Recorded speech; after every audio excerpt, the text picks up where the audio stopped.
जिसे हम विष्णु सहस्रनाम स्तोत्र इस नाम से जानते हैं वह वास्तव में स्तोत्र नहीं है। जी हाँ, आपने सही सुना। कुछ लोगों को ऐसी गलत फहमी है कि विष्णु सहस्र नाम के पाठ की शुरुआत में हमें शाप विमोचन नाम का एक विधि करना अनिवार्य होता है। शाप विमोचन ऐसा कोई भी विधि करना जरूरी नहीं है।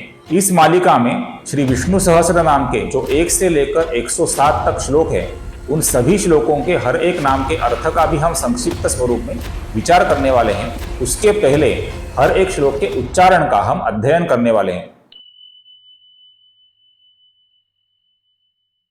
श्री विष्णु सहस्र नाम के मराठी अर्थ की मालिका जो हमने पिछले कुछ महीनों से शुरू करी थी, उसको हमने पूरा किया है और आप सभी दर्शकों के आशीर्वाद से और प्रेम से ये संभव हो पाया है। इस मराठी मालिका के ऊपर जब मैं काम कर रहा था तभी कुछ दर्शकों से मुझे कुछ सुझाव प्राप्त हुए। उसमें एक सुझाव ये था कि मुझे श्री विष्णु सहस्र नाम के उच्चारण की मालिका हिंदी में शुरू करनी चाहिए, और दूसरा एक सुझाव था कि श्री विष्णु सहस्र नाम के हिंदी अर्थ की मालिका को मुझे शुरू करना चाहिए। मुझे जो अर्थ में मराठी में बता रहा था उसे मुझे हिंदी में बताना चाहिए। सुझाव तो सही था, लेकिन जब मैं मराठी अर्थ की मालिका के ऊपर काम कर रहा था तो मालिका को आधा अधूरा छोड़ के बीच में हिंदी में अर्थ बताना उचित नहीं था। इस मालिका में श्री विष्णु सहस्र नाम के जो 1 से लेकर 107 तक श्लोक है, उन सभी श्लोकों के हर एक नाम के अर्थ का भी हम संक्षिप्त स्वरूप में विचार करने वाले हैं। उसके पहले हर एक श्लोक के उच्चारण का हम अध्ययन करने वाले हैं। इस मालिका को शुरुआत करने से पहले हमें श्री विष्णु सहस्र नाम के कुछ तथ्यों के बारे में जानना बहुत जरूरी है। जैसे कि हम सभी जानते हैं कि श्री विष्णु सहस्र नाम हमें महाभारत के अनुशासन पर्व में देखने को मिलता है, और जिसे हम विष्णु सहस्रनाम स्तोत्र रूप में जानते हैं वह श्री भीष्म पितामह ने युधिष्ठिर को किया हुआ उपदेश है। किंतु जिसे हम विष्णु सहस्रनाम स्तोत्र इस नाम से जानते हैं वह वास्तव में स्तोत्र नहीं है। जी हाँ, आपने सही सुना। विष्णु सहस्रनाम जिसे हम विष्णु सहस्रनाम स्तोत्र इस नाम से जानते हैं वह वास्तव में विष्णु सहस्रनाम स्तोत्र नहीं है, वह नाम सहस्र है। ऐसा मैं नहीं कह रहा हूं, भीष्म पितामह ने स्वयं युधिष्ठिर को यह कहा है। विष्णोर नाम सहस्रम में शृणु पाप भयापहम। विष्णु सहस्र नाम और नाम सहस्र में क्या अंतर है? तो ये अंतर बहुत ही सूक्ष्म अंतर है। इसके पहले हमें स्तोत्र क्या होता है और स्तव क्या होता है ये जानना बहुत जरूरी है। वैसे देखने जाएंगे तो स्तोत्र और स्तव दोनों भगवान की प्रशंसाएं होती है, भगवान की स्तुति के ये दो अलग अलग स्वरूप हैं, लेकिन दोनों में एक बहुत ही सूक्ष्म अंतर होता है। जब हम स्तोत्र स्वरूप में भगवान की प्रशंसा करते हैं, स्तुति करते हैं, तो स्तोत्र के लिए सबसे पहले हमें उस स्तोत्र के रचयिता ऋषि, उसका छंद और उसकी देवता, इनका बहुत ही सटीक तरह से उच्चारण करना जरूरी होता है। जैसे कि आप सभी को श्री राम रक्षा स्तोत्र तो मालूम है। अस्य श्री राम रक्षा स्तोत्र मंत्रस्य बुध कौशिक ऋषि श्री सीता रामचंद्रो देवता अनुष्टुप छंद सीता शक्ति श्रीमान हनुमान कीलकम। तो ऐसा हम उस स्तोत्र के रचयिता ऋषि, उसका छंद, उसकी देवता, उसकी शक्ति, उसका कीलक आदि सभी का उच्चारण करते हैं। उस प्रार्थना को कहा जाता है स्तोत्र। और ये स्तोत्र का हमें पाठ करना अभिप्रेत होता है। हमें उसका पठन नहीं करते, हम उसका गायन नहीं करते, हमें उसका पाठ करना पड़ता है। इसका अर्थ क्या है कि हमें कायिक, वाचिक और मानसिक शुद्धता साध्य करने के बाद, इन तीनों तरह से शुद्ध होने के बाद एक जगह पर बैठकर हमें जिस प्रार्थना का पाठ करना होता है उसे कहा जाता है स्तोत्र।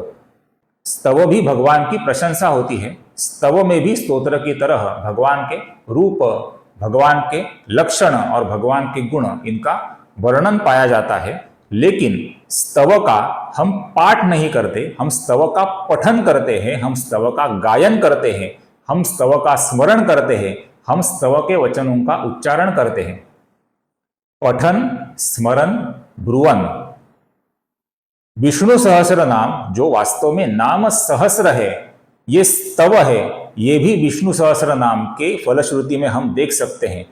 इमं स्तवं भगवतो विष्णोर्व्यासेन कीर्तितं पठेद्य इच्छेत पुरुषः श्रेयः प्राप्तुं सुखानि च। इसमें भी आप ध्यान से देखिए, इसे कहा गया है स्तव, ना कि स्तोत्र। तो जिसे हम विष्णु सहस्र नाम स्तोत्र रूप में जानते हैं वह वास्तव में है नाम सहस्र, और उसे हमें उसी तरह नाम सहस्र के रूप में ही उसका पठन करना चाहिए, उसका गायन करना चाहिए। हम किसी भी स्तोत्र का जब पाठ करते हैं उस पाठ के 6 अधम लक्षण बताए गए हैं, और वे लक्षण क्या हैं? गीति शीघ्री शिरः कंपी तथा लिखित पाठकः अनर्थज्ञः अल्पकंठः च षडैते पाठका धमाः। आप इसमें गौर से देखिए, उसमें ये जो 6 लक्षण हैं उसमें सबसे पहले क्या लिखा है? गीति, मतलब गायन करने वाला। स्तोत्र का गायन करना स्तोत्र का अधम पाठ माना जाता है। और आद्य शंकराचार्य जी ने क्या कहा है? गेयम गीतम नाम सहस्रम। जो श्रीमद् भगवत गीता है और नाम सहस्र है, ये गेय है, मतलब गान करने, गायन करने योग्य है। तो आप सोचिए, अगर ये नाम सहस्र गायन करने योग्य है तो ये स्तोत्र कैसे हो सकता है? अगर स्तोत्र के पाठ के अधम लक्षण में गायन का उल्लेख हमें देखने को मिलता है। प्रायः हम कुछ पाठों में जो देखते हैं, ऋषिर्नाम्नां सहस्रस्य वेद व्यासो महामुनिः छंदोनुष्टुप् तथा देवो भगवान देवकी सुतः, ये सब श्लोकों का उच्चारण हम नहीं करेंगे तो भी चल सकता है। ये श्लोकों का उच्चारण करके इस स्तव को स्तोत्र का स्वरूप देना उचित नहीं होगा, ये अभिप्रेत भी नहीं है। हम विष्णु सहस्र नाम का जो पाठ, ये जो संज्ञा हम यूज करते हैं, उसे हमें नाम सहस्र का गायन ऐसा कहना चाहिए। वास्तव में हम कुछ काम करते हुए भी, रास्ते में से चलते हुए भी इस नाम सहस्र का उच्चारण कर सकते हैं, क्योंकि ये स्तोत्र नहीं है, ये स्तव है। इसमें भक्ति भाव ही मूल भावना है। जब हम नाम सहस्र का उच्चारण करते हैं तो उसके पहले जो भी श्लोक, जो प्रायः कुछ पाठों में हमें देखने को मिलते हैं, यस्य स्मरण मात्रेण जन्म संसार बंधनात् विमुच्यते नमस्तस्मै विष्णवे प्रभ विष्णवे, इस श्लोक से लेकर आगे बहुत सारी चीजों का उच्चारण प्रायः हम कुछ पाठों में देखते हैं। माननीय भारत रत्न MS सुब्बलक्ष्मी जी के पाठ में भी ये मूल नाम सहस्र की शुरुआत में हमें बहुत सारे श्लोक देखने को मिलते हैं। इन सब श्लोकों का उच्चारण हम नहीं करेंगे तो भी ये उचित होगा। हमें सीधा विश्वम विष्णुर्वषट्कारों से लेकर भगवान को संबोधित करते हुए नाम सहस्र का उच्चारण करना चाहिए। हमें भगवान को आर्तता से और भक्ति भाव से उनको पुकारना चाहिए, उनको बुलाना चाहिए।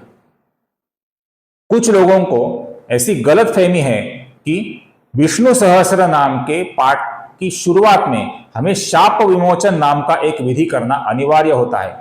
एक जमाने में यह गलतफहमी मुझे भी थी। मैंने शाप विमोचन के ऊपर एक वीडियो मेरे चैनल के ऊपर इसके पहले अपलोड किया हुआ है, लेकिन इसके बाद जो अध्ययन मैंने किया उसमें मेरी ये गलतफहमी दूर हो गई। और अभी मुझे जो तथ्य पता चला है वो ये है कि हम जिसे नाम सहस्र के रूप में पढ़ते हैं उसकी शुरुआत में शाप विमोचन विधि का उच्चारण करना अनिवार्य नहीं है।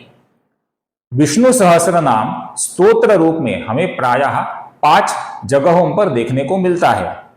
सबसे पहले है पद्म पुराण, जिसमें वासुदेव विष्णु सहस्र नाम इस रूप में विष्णु सहस्र नाम हमें देखने को मिलता है। दूसरा है स्कंद पुराण, तीसरा है गरुड़ पुराण, चौथा है नारद पंचरात्र और 5वां विवरणादि नाम का एक विष्णु सहस्र नाम स्तोत्र है।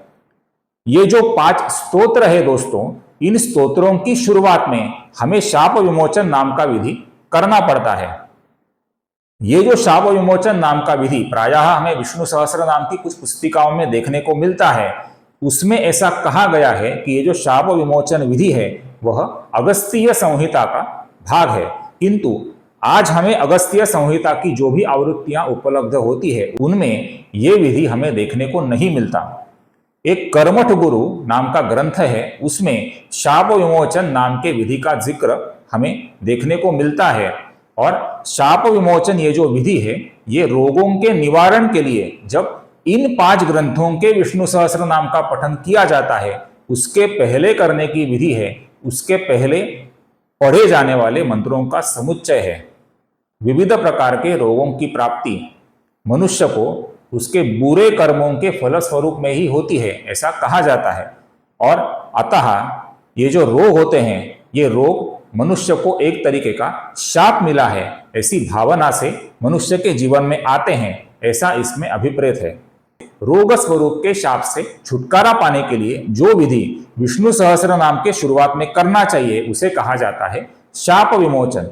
और ये जो शाप विमोचन विधि है, ये सिर्फ ये 5 विष्णु सहस्त्र नाम स्तोत्रों की शुरुआत में करना जरूरी है, जो पद्म पुराण, स्कंद पुराण, गरुड़ पुराण, नारद पंचरात्र और विवरणादि विष्णु सहस्त्र नाम, ये जो 5 विष्णु सहस्त्र नाम स्तोत्र है, इनकी शुरुआत में ही हमें ये शाप विमोचन नाम का विधि करना पड़ता है, उसको पढ़ना पड़ता है।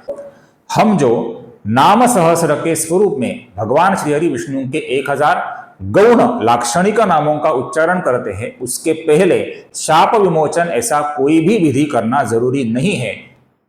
ये आप अच्छी तरह से जान लीजिए।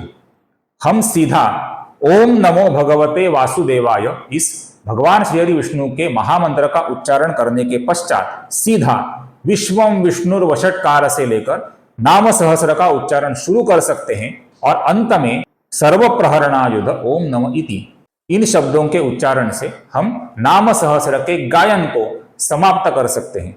ना उसके पहले ना उसके बाद में हमें कोई श्लोकों का उच्चारण करना जरूरी है, ऐसा कुछ भी करना हमारे लिए अनिवार्य नहीं है।